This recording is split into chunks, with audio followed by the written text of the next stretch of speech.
Hey guys, Dingy here. So yesterday, when I was doing my video on Brave New World, first 1984, I mentioned a chapter from Brave New World that I said I think is the best chapter that I've ever read. And I decided to read it to you guys, just so you can have some idea of what I was talking about. And if you don't think it's the best chapter you've ever heard, then please tell me what it is, because I'd sincerely love to read that. So, here's my copy of Brave New World. Let me read you the chapter. I'm terrible at Roman numerals, but if you have a copy and you want to read it yourself, it's chapter XVII. And it's on page 203, is where it starts. I'm going to read the whole chapter. It's not particularly long, but it's definitely worth it. So, here goes. Please forgive me if I stumble. I'm trying my best. And just one important qualifier before I start. You'll often hear them mention something called Soma. Soma is basically their commercialized drug that makes you instantly happy and makes you forget of all your worries. So now when you hear Soma, you'll know what is being mentioned. And one other thing, Mustafa Mond is the world controller and the Savage is the Savage. So if you hear the name Mustafa Mond, it's synonymous with the controller. Here we go. Art, science. You seem to have paid a fairly high price for your happiness, said the Savage, when they were alone. Anything else? Well, religion, of course, replied the controller. There used to be something called God, before the 9 Years' War. But I was forgetting. You know all about God, I suppose. Well, the Savage hesitated. He would have liked to say something about solitude, about night, about the Mesa lying pale under the moon, about the precipice, the plunge into shadowy darkness, about death. He would have liked to speak, but there were no words, not even in Shakespeare. The controller, meanwhile, had crossed to the other side of the room and was unlocking a large safe let into the wall between the bookshelves. The heavy door swung open, rummaging in the darkness within. It's a subject, he said, that has always had a great interest for me. He pulled out a thick black volume. You've never read this, for example. The Savage took it. The Holy Bible, containing the Old and New Testaments, he read aloud from the title page. Nor this. It was a small book and had lost its cover. The Imitation of Christ. Nor this. He handed out another volume. The Varieties of Religious Experience by William James.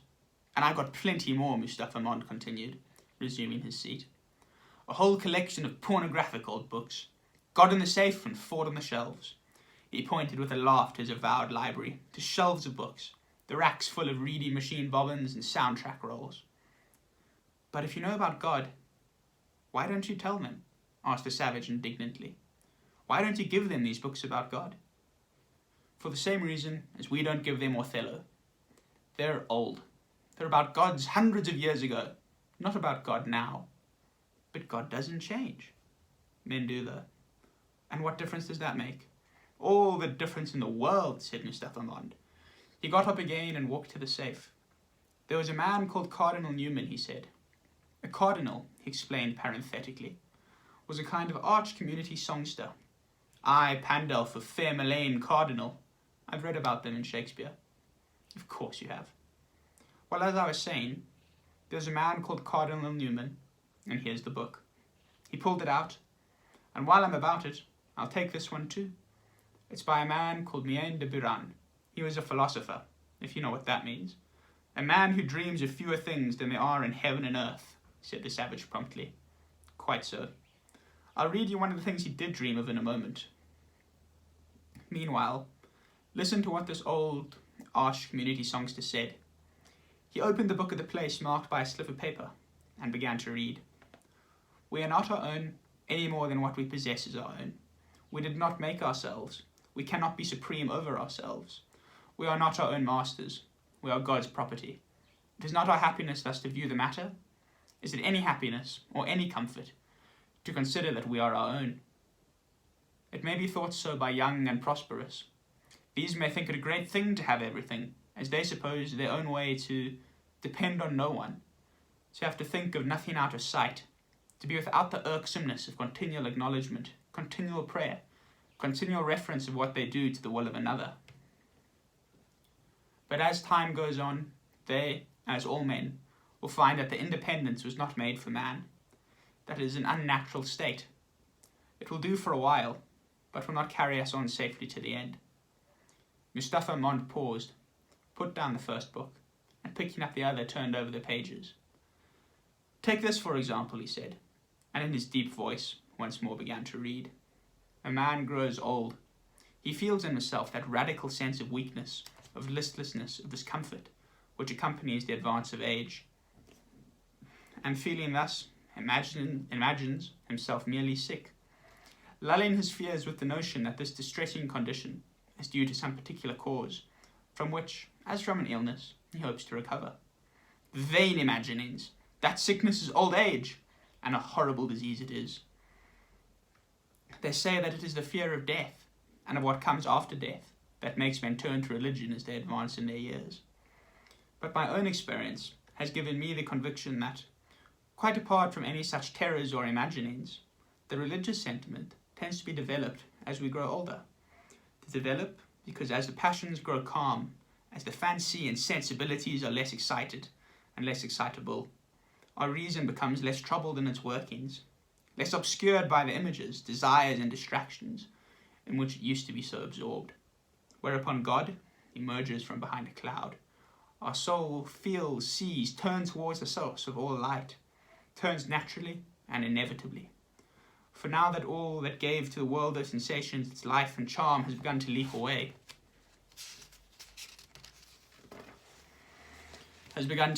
from us, now that the phenomenal existence is no more bolstered up by impressions from within or from without, we feel the need to lean on something that abides, something that will never play us false, a reality, an absolute and everlasting truth. Yes, we inevitably turn for God, for this religious sentiment is of its nature so pure, so delightful to the soul that experiences it, that it makes up to us for all our other losses. Mustapha Mond shut the book and leaned back in his chair. One of the numerous things in heaven and earth that these philosophers did not dream about was this. He waved his hand. Us, the modern world. You can only be independent of God while you've got youth and prosperity. Independence won't take you safely to the end. Well, we've got youth now and prosperity right up to the end. What follows? Evidently that we can be independent of God. The religious sentiment will compensate us for all our losses. But there aren't any losses for us to compensate. Religious sentiment is superfluous. And why should we go hunting for a substitute for youthful desires when youthful desires never fail? A substitute for distractions when we go and enjoy all of the old fooleries to the very last. What need have we of repose when our minds and bodies continue to delight in activity, of consolation when we have soma, of something immovable when there is the social order? Then you think there is no God? No, I think there quite probably is one. Then why? Mustapha Mond checked him, but he manifests himself in different ways to different men. In pre-modern times, he manifested himself as the being that's described in these books. Now, how does he manifest himself now? Asked the savage. Well, he manifests himself as an absence, as though he weren't there at all. That's your fault. Call it the fault of civilization. God is incompatible with machinery and scientific medicine and universal happiness. You must make your choice. Our civilization has chosen machinery and medicine and happiness. That's why I have to keep these books locked up in the safe. They're smut. People would be shocked if... The savage interrupted him. But isn't it natural to feel there's a God? You might as well ask if it's natural to do up one's trousers with zippers, said the controller sarcastically. You remind me of another of those old fellows called Bradley. He defined philosophy as the finding of bad reason for what one believes by instinct. As if one believed anything by instinct. One believes things because one has been conditioned to believe them. Finding bad reasons for what one believes for other bad reasons, that's philosophy. People believe in God because they've been conditioned to believe in God. But all the same, insisted the savage, it is natural to believe in God when you're alone, quite alone, in the night, thinking about death. But people are never alone now, said Mustapha Mond. We make them hate solitude, and we arrange their lives so that it's almost impossible for them to ever have any of it. The savage nodded gloomily. At Malpace, he had suffered because they had shut him out from communal activities of the Pobello, and in civilized London, he was suffering because he could never escape from those communal activities, never be quietly alone. Do you remember that bit in King Lear, said the savage at last. The gods are just, and of our pleasant vices make instruments to plague us. The dark and vicious place where thee he got cost him his eyes. And Edmund answers, you remember, he's wounded, he's dying. Thou hast spoken right, 'tis true. The wheel is come full circle, and I am here. What about that? Doesn't there seem to be a God managing things, punishing, rewarding? Well, does there? Questioned the controller in his turn. You can indulge in any number of pleasant vices with the free Mariton, and run no risk of having your eyes put out by your son's mistress. The wheel is come full circle. I am here. But where would Edmund be nowadays? Sitting in a pneumatic chair with his arms around a girl's waist, sucking away at his sex hormone chewing gum, and looking at the feelies. The gods are just, no doubt, but their code of law is dictated in the last resort by men who organize society. Providence takes its cue from men. Are you sure? Asked the savage. Are you quite sure that Edmund in the pneumatic chair hasn't been just as heavily punished as the Edmund who's wounded and bleeding to death? The gods are just. Haven't they used his pleasant vice as an instrument to degrade him?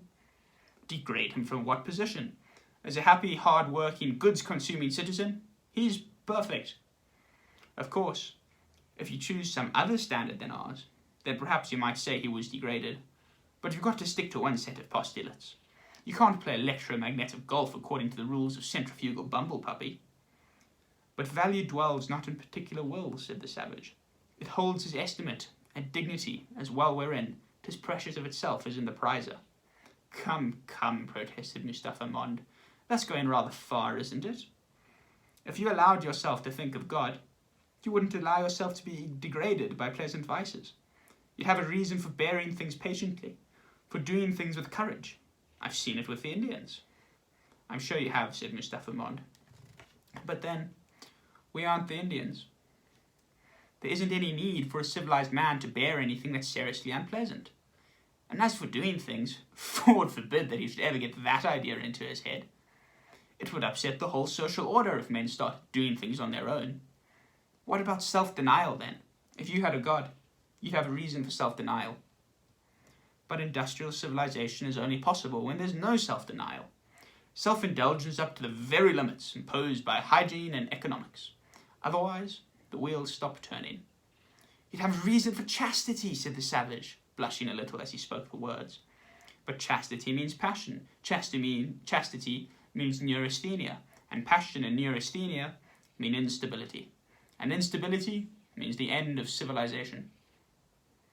You can't have a lasting civilization without plenty of pleasant vices. But God's the reason for everything noble and fine and heroic. If you had a God... My dear young friend, said Mustapha Mond, civilization has absolutely no need of nobility or heroism. These things are symptoms of political inefficiency. In a properly organized system like ours, nobody has any opportunities for being noble or heroic. Conditions have got to be thoroughly unstable before the occasion can arise, where there are wars, where there are divided allegiances, where there are temptations to be resisted, objects of love to be fought for or defended. There, obviously, nobility and heroism have some sense, but they aren't any war nowadays. The greatest care is taken to prevent you from loving anyone too much. There's no such thing as a divided allegiance. You're so conditioned that you can't help doing what you ought to do. And what you ought to do is on the whole so pleasant, so many of the natural impulses are allowed free play, that there really aren't any temptations to resist. And if ever, by some unlucky chance, there's anything unpleasant should happen, why, there's always Soma, to give you a holiday from the facts, and there's always Soma, to calm your anger, to reconcile you to your enemies, to make you patient and long-suffering. In the past, you could only accomplish these things by making a great effort, and after years of hard moral training. Now, you swallow 2 or 3 half-gram tablets, and there you are. Anybody can be virtuous now. You can carry at least half your morality around in a bottle. Christianity without tears. That's what Soma is. But the tears are necessary.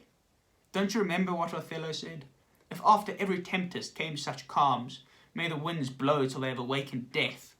There's a story one of the old Indians used to tell us about the girl of Matsaki.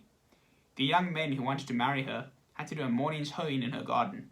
It seemed easy, but there were flies and mosquitoes, magic ones. Most of the young men simply couldn't stand their biting and stinging, but the one that could, he got the girl. Charming. But in civilized countries, said the controller, you can have girls without hoeing for them, and there aren't any flies or mosquitoes to sting you. We got rid of them all centuries ago. The savage nodded, frowning. You got rid of them. Yes, that's just like you. Getting rid of everything unpleasant instead of learning to put up with it. Whether 'tis nobler in the mind to suffer the slings and arrows of outrageous fortune, or to take arms against a sea of troubles and by opposing end them. But you don't do either. You neither suffer nor oppose. You just abolish the slings and arrows. It's too easy. He was suddenly silent, thinking of his mother, in her room on the 37th floor. Linda had floated in a sea of singing lights and perfumed caresses, floated away out of space, out of time, out of the prison of her memories, her habits, her aged and bloated body. And Tomikin, ex-director of hatcheries and conditioning, Tomikin was still on holiday from humiliation and pain, in a world where he could not hear these words that derisive laughter, could not see that hideous face, feel those moist and flabby arms around his neck, in a beautiful world. What you need, the savage went on, is something with tears for a change. Nothing costs enough here. $12.5 million, Henry Foster had protested when Savage told him that. $12.5 million. That's what the new conditioning centre cost. Not a cent less. Exposing what is mortal and unsure to all that fortune, death and danger dare, even for an eggshell. Isn't there something in that, he asked, looking up at Mustafa Mond. Quite apart from God, though. Of course God would be a reason for it. Isn't there something in living dangerously? There's a great deal in it, the controller replied. Men and women must have their adrenals stimulated from time to time. What? Questioned the savage uncomprehendingly. It's one of the conditions of perfect health. That's why we've made the VPS treatment compulsory.